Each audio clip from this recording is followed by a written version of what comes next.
The WNBA's 30th anniversary season tips off tonight. There are 2 additional teams this season, bringing the league total to 15. The WNBA and Players Union recently came to terms on a new collective bargaining agreement that spans the next 7 years. Anna Costabile is a senior writer for The Athletic and joins us now. Thank you so much for being here. What are some of the storylines you're most excited for?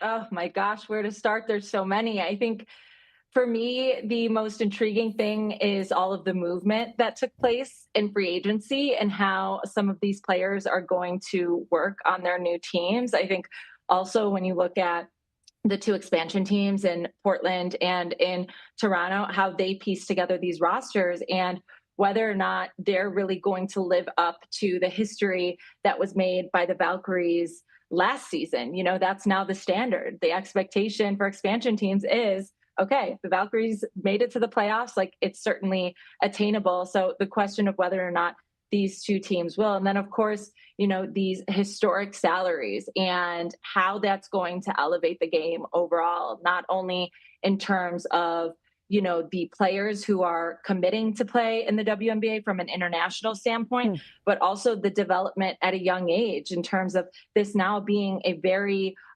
lucrative career opportunity for young talent. What are some names that you're watching?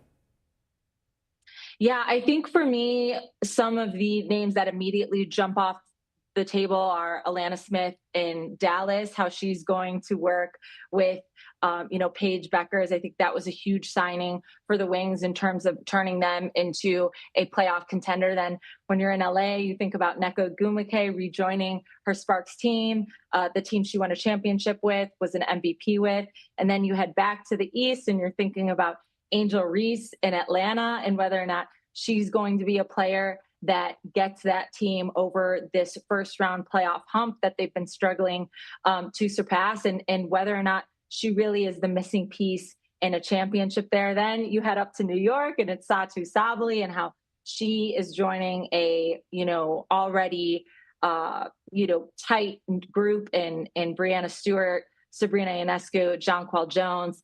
And then you got to talk about the reigning champs, the Las Vegas Aces, and obviously they bring their core back, led by 4-time MVP Asia Wilson. But they went out and got this dynamic guard in, and it's just fantastic to see how in Kennedy Carter, excuse me, I didn't even say her, in Kennedy Carter, and it's fantastic to see, or it's going to be fantastic to see how that comes together for them.